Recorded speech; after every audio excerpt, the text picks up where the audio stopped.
que você enxerga a indústria, né, o papel da indústria, né, para desenvolver a arquitetura industrializada no país? Então, acho que tem várias frentes, né? Aí falando um pouquinho do CBCA, quando a gente trabalhou, a gente tinha várias frentes. Você tem a frente aí da própria formação do profissional. Então, assim, eu acho que as escolas estão começando a mudar. A gente tentava mudar isso, é muito difícil, talvez, ir lá no MEC, mudar o currículo, né? Eu até tive uma oportunidade boa de ir para os Estados Unidos e ver como é que eles mudam o currículo lá. É muito de acordo com como é que o mercado está girando, como é que as inovações estão chegando, eles vão mudando o currículo de acordo. Então, tem discussões em fóruns de organizações que vão ir com as universidades e vão mudando. Acho que o Brasil fica muito engessado nisso. É uma coisa que talvez poderia ser mudada. Então, o nosso papel no CBCA, nós criamos 2 concursos, né? Nós criamos, não. Tinha um concurso de arquitetura já, que era feito em âmbito da América do Alaceiro, né? E com o Brasil participando sempre. E a gente criou, enquanto a gente estava lá no CBCA, o de engenharia. Para tentar trazer tentar não, o objetivo era trazer para a universidade essa questão de trazer o professor com os alunos para trabalhar em relação à industrialização. Então, o lema era fazer sempre um projeto que utilizasse o aço industrializado, né, a construção em aço industrializada. Então, você tem aí a universidade, aí você tem a indústria por si só. Então, você pensa numa indústria do aço, por exemplo. Eles têm produtos que são feitos para você fazer em loco, né? E você tem produtos que são feitos para fazer de maneira industrializada. Industrializada. Mas você tem também uma esfera governamental, né? Porque se o governo, que foi o caso que a gente descobriu, a gente fez um estudo que a gente viu, se o governo taxa a construção industrializada e não taxa uma construção que é feita em loco, você já sai de um ambiente que não é competitivo. Então, uma das coisas que a gente brigou muito foi trazer essa isonomia. Então, por que que a gente não pode? Então, vamos brigar de igual para igual, entendeu? Então, é uma obra que ela vai trazer um monte de benesses que para o governo, inclusive, né? Eu lembro que a gente apresentou um projeto no governo aqui de São Paulo e ele não estava nem muito interessado em relação a valores, a diminuir talvez os impostos que eles iriam arrecadar, mas se a construção industrializada passasse um certo ponto de equilíbrio, eles iriam aumentar, inclusive, os impostos arrecadados, né? Mas o grande problema do governo de São Paulo era a questão do lixo, porque mais de 50% do lixo, do volume de lixo urbano no país é proveniente da indústria da construção. Da construção, na verdade, hoje, né, dessa É, construção tradicional. então o governo de São Paulo, quando a gente apresentou isso para eles ficaram, uau! E tinha um lado social também. A gente fez um estudo, para esse estudo que a gente fez, a gente contratou um professor da Universidade Federal do Rio de Janeiro, um beijão para ele também, o Luiz, e o Vamos estudo trazer ele aqui, né, Carol?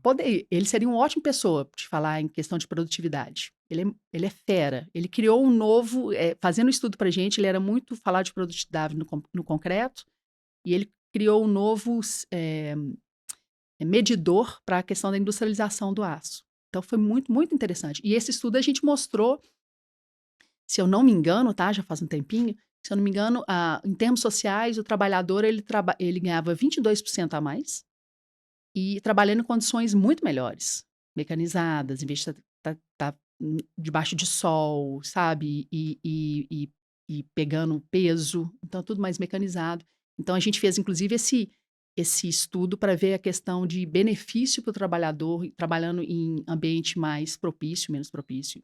E é um conjunto, né, assim, tenho estudado um pouco mais Aham, sobre a questão da industrialização da aham. construção, e assim, são tantos benefícios. Nós tivemos um caso agora aqui no Albert Einstein, que a obra durou 6 meses, né, e o hospital em operação normalmente, mas parte desses 6 meses, na verdade, foi 3 meses de obra montando ali, né, Aham. montando os módulos e 3 meses na fábrica. Então, assim, o ganho, se você tem a questão do barulho, que é menos barulho, quase zero, você não tem carreta ali passando durante um período muito longo. Então, assim, É, o ganho, se você falar em termos de sustentabilidade, é muito grande. muito, muito. O CBCA lançou, na época que Aí seria até importante talvez você trazer a Silvia, que ela coordenou esse projeto com a gente. Silvia tá convidada É. já. Silvia, ó, convite da Carol, eu quero você aqui. Mas a gente estava, na época, desenvolvendo o manual de sustentabilidade. Então, ali é bastante interessante dar uma olhada, todos esses benefícios. Você acabou de citar alguns, né? Questão de transporte para a obra, reduz consideravelmente. Questão do barulho. Então, como é que você vai estar interferindo na vida do vizinho daquela obra? Então, tem um monte de benefício, Eu né? recebi aqui o Zanettini, a gente falou um pouco, assim, de forma muito rápida, né, de Uhum. alguns cases que fizemos, então eu vou até colocar na descrição desse vídeo, que é muito importante para quem tá curioso, enfim, para quem não conhece tão bem as vantagens, eu vou colocar o case do Hospital Mater Dei, tá, que os 3 hospitais, se eu não me engano, em Minas, e principalmente em Salvador, que é um case muito interessante, que foi todo feito em aço, né, ou seja, industrializado, e é bem interessante, vale muito a pena. Eu visitei, inclusive, falei com a moradora que, assim, ela estava colada no prédio e, assim, foi uma experiência muito bacana. Fui lá, visitei É. pessoalmente, então São esses cases que têm que aparecer, tem que né? E aparecer, tem aí que... a gente tem até que te agradecer por estar trazendo isso aí, viu, E o Paulo? objetivo do canal, né, eu que Aham. visito tantas obras, Uhum. é trazer, de fato, é fazer com que esses cases, assim, chegue, né, no maior número de pessoas possível, porque acho que só assim a gente vai conseguir, de fato, fazer com que aquela pessoa que está contratando, aquele investidor está contratando ali, então ele pensa em construir ali um condomínio, um Aham. empreendimento, por que não industrializar, Isso. né? Então, Você lembra que a gente foi no hospital, lá em Volta Redonda, a gente conversou sobre a questão da parede drywall, que a gente, bom, no hospital você fica com medo de, ninguém pode escutar o outro lado, né? Tá com doente. E em termos de acústica era bem melhor até, não, é inclusive, né? incrível isso, e as É. pessoas, e naquela época falava-se muito que a construção industrializada, você tinha problema de, assim, de ser quente ou É. frio, de barulho, e eu falei, não, como assim? E É. daí É. eu vi que, muito pelo contrário, É. você tem um Esses controle. mitos, né? Você tem um controle térmico e acústico, assim, muito grande. Você tem aqui tanta questão né, dos encaixes ali, quando se fala de vidro também, né? Isso. Hoje você tem recursos, assim, absurdos, né? E aí Bom, essa indústria. Então você estava perguntando de indústria, dos quem seriam os players aí para mudar isso, né? Então, tem a formação, universidade, tem a indústria, tem o governo, né? Porque aí se você está cobrando muito mais, a construção civil, o pessoal vive no limite, né? Então, mas aí a indústria que dá suporte também.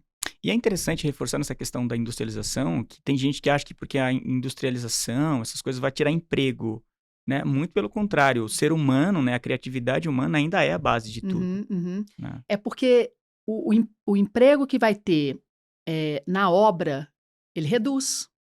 Mas só que o emprego ele passa a ser na fábrica.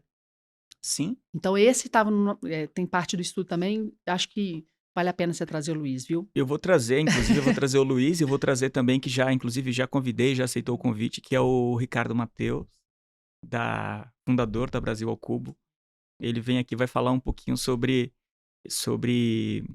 essa industrialização, né? Isso. Como isso Levar acontece. componentes prontos. E quando fala, inclusive, do CBCA, né? Que você tem uma passagem tão bonita, a história dele com o CBCA, também na questão da própria formação dele, é muito bacana e ele vai contar Mas aqui é pra importante, gente. por exemplo,